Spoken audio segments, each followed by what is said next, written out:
Perkenalkan, saya Arnya Cahyani Saleh dengan NIM 230241164. Dalam video kali ini saya akan membuat langkah-langkah konfigurasi Dynamic Host Configuration Protocol atau DHCP server. Tujuan pembelajarannya adalah kita dapat memahami kegunaan DHCP server, kita dapat memahami kelebihan dan kekurangan penerapan IP dinamis dan IP statis, kita dapat memahami proses kerja DHCP server, kita dapat melakukan konfigurasi DHCP server pada sistem operasi Linux, kita dapat mengetahui troubleshooting yang terjadi pada DHCP server, dan kita dapat menerapkan DHCP server sesuai keperluan organisasi atau perusahaan. Adapun perlengkapan yang saya gunakan yaitu komputer server yang sudah diinstal sistem operasi Linux dan komputer klien yang sudah diinstal sistem operasi Windows 7. Kita masuk pada langkah-langkah konfigurasi. Yang pertama, saya memasukkan perintah apt get source isc DHCP server yang digunakan untuk mengecek terlebih dahulu ketersediaan paket-paket DHCP.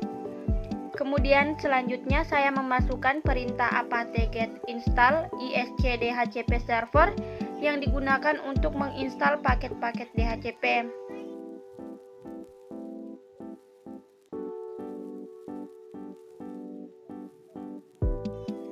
Setelah itu saya akan masuk ke direktori /etc/dhcp. Kemudian saya akan membackup terlebih dahulu file yang bernama dhcpd.conf dengan tujuannya jika file konfigurasi terjadi kerusakan atau kesalahan, maka kita dapat menggantikannya dengan file yang sudah saya di backup. Nama file backupannya dhcpd.conf.ori.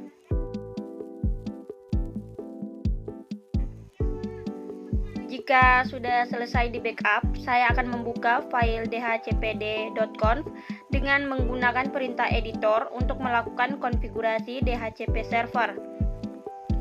Nah, kemudian pada baris option domain name example.org dan option domain name server NS1 dan NS2 pada baris example.org, di sini saya akan mengubahnya menjadi dhcp.nina.com.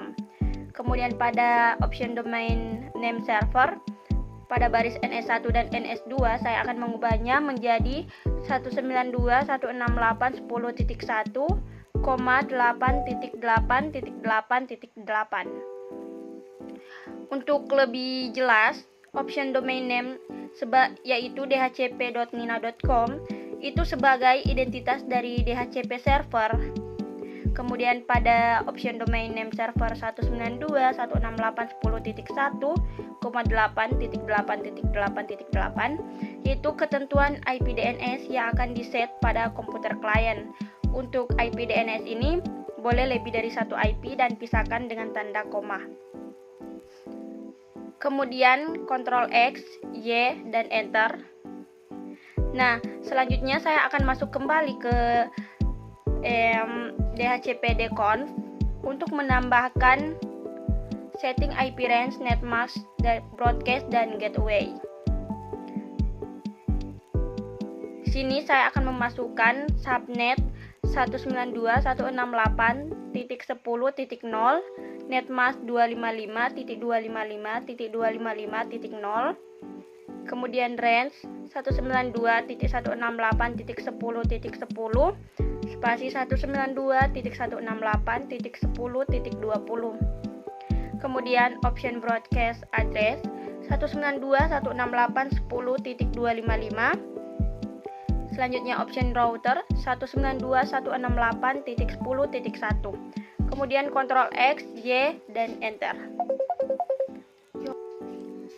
Untuk keterangannya, pada subnet 192.168.10.0 itu adalah IP subnet atau IP network yang akan digunakan.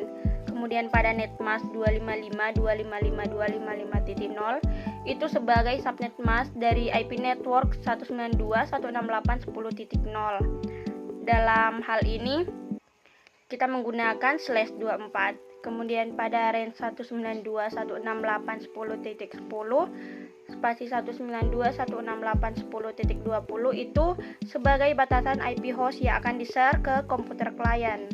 Dalam hal ini dimulai dari IP address 192.168.10.10 sampai 10.20. Kemudian option broadcast address 192.168.10.255 itu sebagai IP broadcast dari IP address yang kita gunakan. Kemudian option router 192.168.10.1 itu sebagai IP router yang berfungsi sebagai IP gateway yang akan digunakan oleh klien. Setelah kita selesai melakukan konfigurasi, kita akan masuk ke langkah mengarahkan interface atau Ethernet yang akan digunakan server sebagai DHCP. Kita masuk menggunakan perintah nano/etc/default/isc DHCP server. Kemudian pada interface v4, situ saya akan mengisi enp0s3. Nah, jika sudah, Ctrl X, kemudian Y, dan Enter.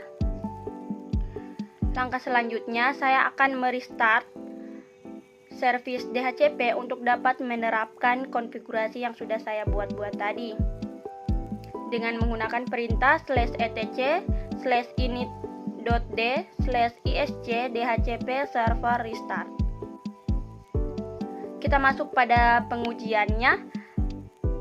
Langkah-langkah pengujian yaitu yang pertama kita hidupkan komputer klien dan pastikan itu sudah terhubung ke komputer server. Kemudian kita akan mengatur konfigurasi TCP/IP pada komputer klien menjadi automatic atau dynamic dengan memilih menu option and IP address automatically. Selanjutnya kita buka command prompt dan ketik perintah ipconfig /release.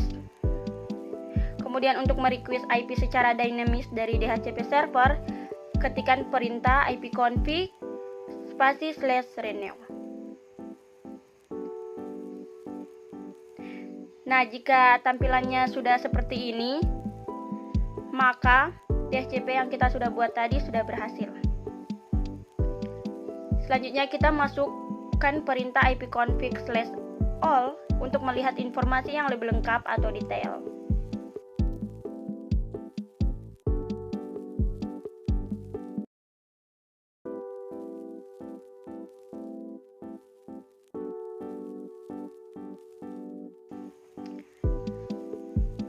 Kemudian kita akan mengecek koneksi antara komputer klien dengan DHCP server menggunakan perintah ping 192.168.10.1.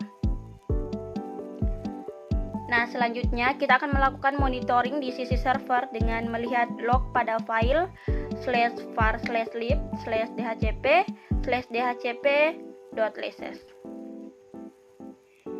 Nah, perintah yang pertama kita akan memasukkan sistem CTL restart networking, kemudian enter.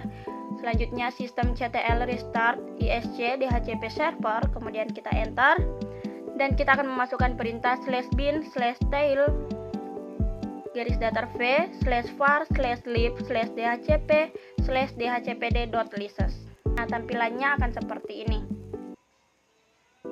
Kita lanjut pada latihan. Kita akan menambahkan Ethernet kedua pada DHCP server. Kemudian kita akan set IP address-nya pada Ethernet tersebut dengan IP 10.20.30.0 dengan menggunakan /27.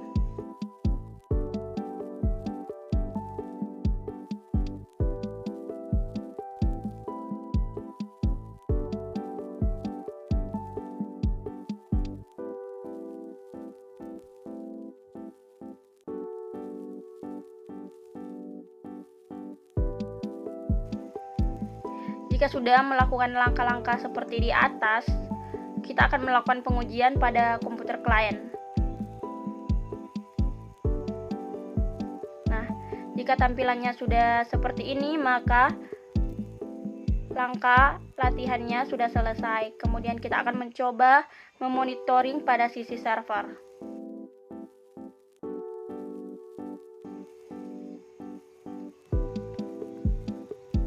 Jika tampilannya sudah seperti ini, maka semua sudah selesai dan sudah berhasil. Terima kasih.